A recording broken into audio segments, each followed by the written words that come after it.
சுவாமி வேடன் ரூபத்தில் படித்துறையை காமிச்சார். அதான் துறைக்காட்டு வல்லன்னு தமிழில் சுவாமிக்கு பேர். தர்மகாட்டில் ஜபம் பண்ணிட்டு இருந்ததுனால உசீல வனேஸ்வரர்னு பேர்.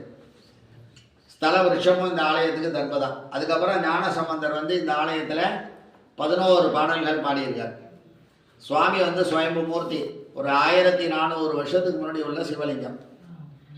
அருள்வித்த கண்கிற ஒரு பக்தர் காவேரிக்கு அந்த கரையை சேர்ந்தவர். நித்தியப்படி வெடிகாத்தால் ஸ்நானம் பண்ணிட்டோ பூக்கல்ல இருக்கிற மகரந்தத்தை தேன்பூச்சி எடுக்கிறதுக்கு முன்னாடி சுவாமிக்கு பறிச்சுன்னு சேர்ப்பாராம். ஒரு நாள் எடுத்துன்னு வரச்சே காவேரியில் ஜலம் கம்மியாக இருந்திருக்கு. மூழ்கிற அளவுக்கு போயிருக்கு நடந்து வர. அப்பயே அந்த மனதை தளர விடாமல் பூக்குடைய தலைக்கு மேலே தூக்கின்னு சுவாமிக்கு சேர்த்தாராம். அதனால இந்த சுவாமியை பிரார்த்தனை பண்ணால் மன உறுதி கிடைக்கும்.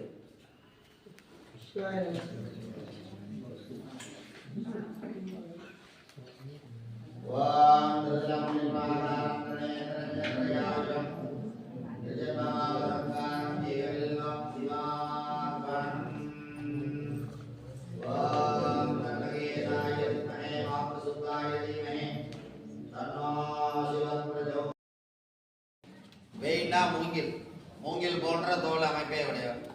இந்த ஆலயத்தில் அம்பாளுடைய சிறப்பு என்ன கேட்டால், கையில் சங்கு சக்கரம் இருக்கும். சாதாரணமாக அம்பாள்னா பாசாங்குசம் இருக்கும், இங்கே சங்கு சக்கரம் இருக்கும். அதனால் நம்மளுடைய உத்தியோகம், தொழில், வியாபாரம் சிறப்பாக இருக்கணும், லட்சுமி கடாட்சம் நிறைவாக இருக்கணும்னா இந்த அம்பாளை பிரார்த்தனை பண்ணிக்கலாம். அதோடு கூட வெள்ளிக்கிழமை, ஞாயிற்றுக்கிழமை ராகு காலத்தில் 11 தீபம் ஏற்றி 11 பிரதர்ஷனம் வந்தோம்னா சுவாமி அம்பாளை விவாக பிராப்தி, சத்சந்தான பிராப்தி கிடைக்கும். இந்த ஆலயத்தில் அப்படியே ஏந்திருந்து 2 லைனாக நின்று தரிசனம்